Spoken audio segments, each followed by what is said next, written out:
4 తరాల నుంచి మాంత్రిక కుటుంబంలో ఉంది మా యొక్క కుటుంబం. మా నాయన మాంత్రికుడు, వాళ్ళ నాయన మాంత్రికుడు. 4 తరాల నుంచి మాంత్రిక విధానంలో ఉంటే పెద్ద కొడుకులు అందరూ మంత్రాలు నేర్చుకున్నారు. మా ఇంటికి నేను పెద్ద కొడుకును. మా నాయనతో అన్నాను, నానా మీ నాయన నీకు మంత్రాలు నేర్పిండు కాబట్టి నువ్వు కూడా నాకు మంత్రాలు నేర్పంటే, పెద్దోడా ఇది నాతోనే పోవాలరా, వచ్చేది మీ కాలం అంతా చాలా తెలియగలిగిన వాళ్ళు, రోజు తనిసుకుంటావురా నీకు నేర్పితే అన్నాడు. కాబట్టి మా నాయన నాకు నేర్పలే. అయితే మా ఇంట్లో లేని దేవుళ్ళు దేవతలు అనేవారు ఎవరూ లేకుండా పోలేదు. ఒక్క యేసు ప్రభు తప్ప. యేసు ప్రభు మాత్రం లేడు, చాలా మంది ఉన్నారు. శనివారం వస్తే నిష్టగా ఒక్క పొద్దుండి, మా నాయన మాంత్రికుడు కాబట్టి నాకు కూడా అన్ని విధాలుగా ఆ యొక్క పూజలు నేర్పించడానికి చేస్తూ ఉండేవాడు. శనివారం వస్తే ఒక్క పొద్దుండి నేను సాంబ్రాణిని వేస్తూ ఇలాగ తిప్పుతూ ఉండేవాడిని. మా దేవులకు తిప్పుతూ ఉన్న సమయాల్లో ఒక్కొక్కసారి ఈ పొగ పోవటంలే. అప్పుడు మా నాన్న అడిగిన, నానా వీళ్ళల్లో పెద్ద దేవుడు ఎవరి చెప్పు, ముందు ఆయనకేసి తర్వాత కొదమొలకేస్తానన్నా. అప్పుడు మా నాయన అన్నాడు, అంతా ఒకటేరా అన్నాడు.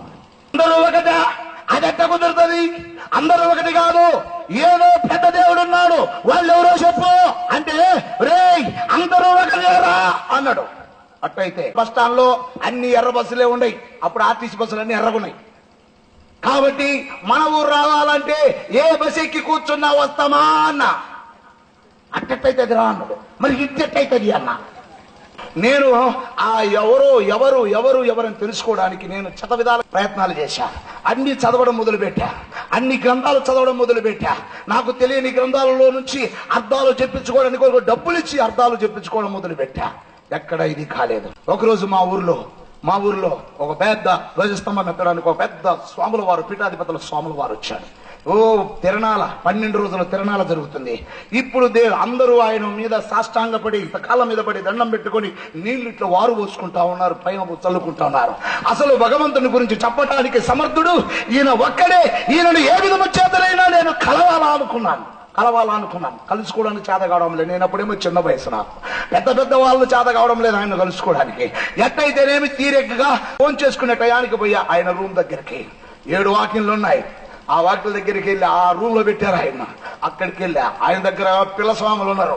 ఈ పిల్లస్వాములు అడ్డం మొత్తం నన్ను, స్వామి నేను స్వామిని దర్శనం చేసుకోవాలా? స్వామి లేదు ఈమె లేదు, పోరా పో, నీకెందుకు పిల్లోడికి వెళ్ళిపో అంటున్నాడు. నేను పడే ఇదంతా చూసి ఆయన బట్టలు వదులుకుంటూ చూశాడు. ఏందిరా వాడి బాధ అన్నాడు.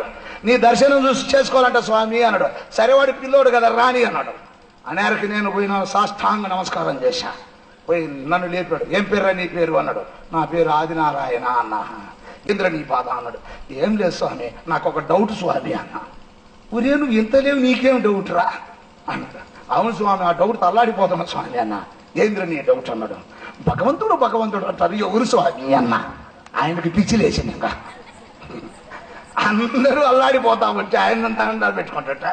నేను పోయి ఆయన వేసిన ప్రశ్న, భగవంతుడు అంటే ఎవరు స్వామి అంటే, ఎవరే నువ్వు ఇంత లేవు, నీకెందుకు రా భగవంతుని గురించి అన్నాడు. అయితే ఎవరికి స్వామి? పన్నుడిపోయిన మసలక. అయినా భగవంతుని గురించి చెప్తే నీకేమర్థమవుతుంది రా అన్నాడు. ఒక్క మాట చెప్పు స్వామి, నేను వెళ్ళిపోతానన్నా. ఆయన అర్థం కాక, రే నువ్వు సామాన్యుడివి కాదురా అన్నాడు. చెప్పు స్వామి అన్న. భగవంతుడు అంటే ఎవరు అనుకున్నావు రా అన్నాడు. భగవంతుడు అనగా గురుదేవ పరబ్రహ్మ నిర్మలా శాంతం సాధువో మృదు భాషణం కామక్రోధ నిర్ముక్తం అన్నాడు. మీకు అర్థమైందా? మీకేమైనా అర్థమైందా? కొంచెం కాదు, ఒక్కరో కూడా అర్థం కాదు. నాకేనా చెబితే నాకు అర్థం కాక స్వామి అంటే పిల్లస్వామి ఒకటి నేను చెబుతారా రా అన్నాడు. ఇంకా నాకు ఈ పిల్లస్వామి చెబుతాలేమని చెప్పి ఆయన బయటికి నెట్టే టైంలో గట్టి కలుసుకున్నాయి కాదు. ఒరే నువ్వు సామాన్యుడి కాదు రా అన్నాడు. మరి ఎరిగి కూడా ఎందుకు నన్ను బయటికి నెట్టేయాలనుకుంటుండు? నాకు అర్థం చెప్పు, నేను పోతానన్నా.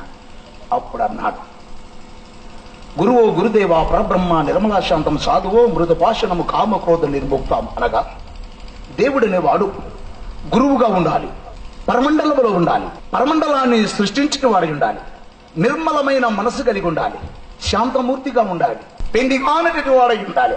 ఇంకా కామము కామ క్రోధ లోభ మోహ మదమర్చం వీటిని అరిచోడు కానంటారు, వీటిని ఖండించిన వాడై ఉండాలి అన్నాడు.